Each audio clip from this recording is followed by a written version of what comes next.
बिहार की सियासत में नया बवाल मचा हुआ है। एमआईएम प्रमुख असदुद्दीन ओवैसी ने उठाए हैं बड़े सवाल। उन्होंने कहा कि चुनाव आयोग मतदाता सूची के विशेष गहन पुनरीक्षण यानी एसआईआर के नाम पर वह काम कर रहा है जो उसका अधिकार ही नहीं है। ओवैसी ने कहा ये काम गृह मंत्रालय का है। आयोग आखिर क्यों सीमांचल के लोगों की नागरिकता की जांच की जा रही है? क्या ये बिहार चुनाव से पहले बैकडोर एनआरसी की शुरुआत है? नवंबर में चुनाव है और वोटर लिस्ट को लेकर इस तरह के बयान ने पूरी सीमांचल में डर और सियासी घमासान दोनों बढ़ा दिया है। क्या वाकई चुनाव आयोग निष्पक्ष है या ओवैसी की बातें में कुछ सच्चाई है? क्या सीमांचल के वोटर्स निशाने पर हैं? देखिए पूरी रिपोर्ट। क्यों बिहार में फिर गहराई, नागरिकता की पहचान और राजनीति। आइए सुनते हैं असदुद्दीन ओवैसी ने क्या कहा। राइट नहीं है ना, जब आपको राइट नहीं, आप कैसे करेंगे काम?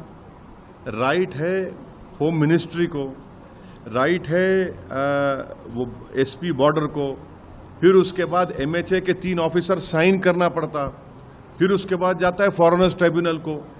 आपको राइट ही नहीं है, क्यों कर रहे हैं आप ये? यही तो हमारा बुनियादी क्वेश्चन है। आपको राइट ही नहीं है, आप कैसे करेंगे? ये तो होम मिनिस्ट्री का काम है और होम मिनिस्ट्री भी सबसे पहले वो एसपी बॉर्डर को जाता है, फिर एसपी बॉर्डर से एमएचए को आता है, एमएचए से 3 ऑफिसर साइन करते, उसके बाद फॉरेनर्स ट्राइब्यूनल को जाता है वो। आप क्यों कर रहे हैं? आपको राइट ही नहीं है। इसीलिए तो मैंने कहा था कि ये बैकडोर एनआरसी ना हो जाइए। सोर्सेस क्या है? क्या सोर्सेस है भाई? और 2019 में पार्लियामेंट में जवाब दे दिया गया था कि ना 2016 में, ना 17 में, ना 19 में कोई फॉरेन नेशनल मिला वोटर लिस्ट में।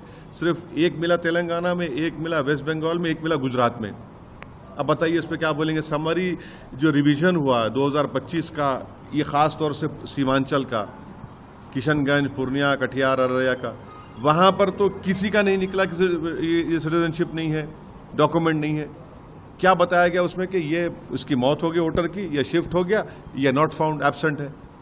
तो ये इस तरह करके ही आप लोगों में गलत मैसेज दे रहे हैं। और फिर बिहार का इंटेंसिव चुनाव जैसा हो रहा है भाई, नवंबर में चुनाव होगा, तो आप क्यों गरीबों को, खासतौर से सीमांचल के लोगों को पावरलेस बनाना चाहते हैं आप?